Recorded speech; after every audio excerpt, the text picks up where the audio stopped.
option. The pitch from McGee to Goodson. Goodson, nice sidestep move, and he's got a first down. Option. McGee, first down, a bunch more. McGee's over. He's going to do it again, and he's got a first down and a touchdown. Texas A&M. We've been saying forever that Mike Goodson was going to break one, and what a great time to break it. And the Aggies take a dominant lead. The dog days of summer on 1430 ESPN Radio.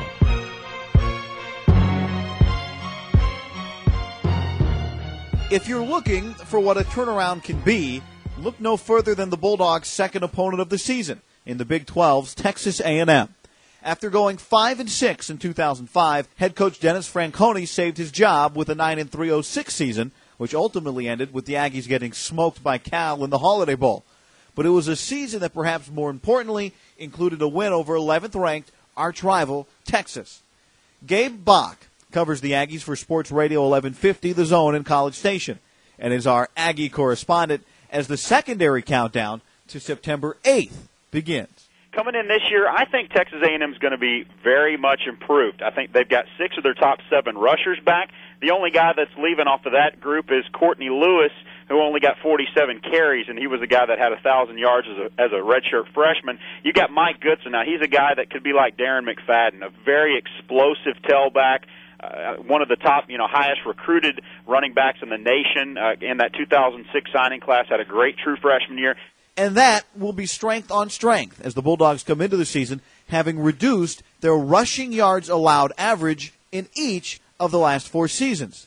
Meanwhile, Texas A&M comes off the season in which they averaged more rushing yards per game than passing yards and return all 5 starters on the offensive line. A big part of that is their quarterback, Stephen McGee, who takes care of the football and is more than happy to tuck and run.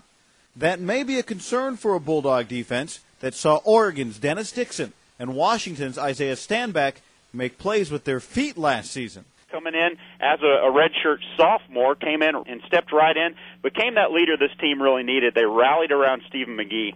I think he's got a chance to be really good. He's on a lot of these draft boards as well as, one of the top juniors out there to watch at quarterback. And, I think what he does need to improve on a little bit is throwing downfield. And also, reading his second checks down the field. He didn't do a lot of that.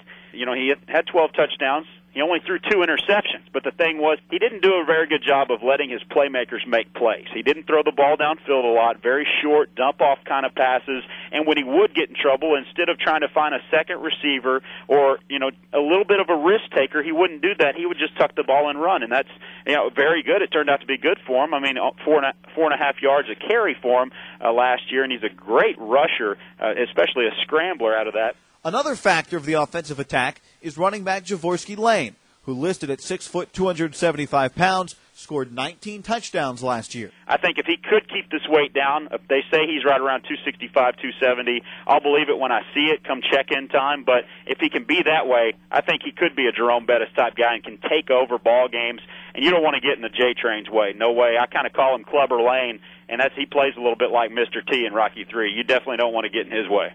Defensively, the Aggies lose their 2 leading tacklers, but return the next 8 on the list, including 6'5", 267-pound defensive end Chris Harrington, who recorded 7.5 sacks last season.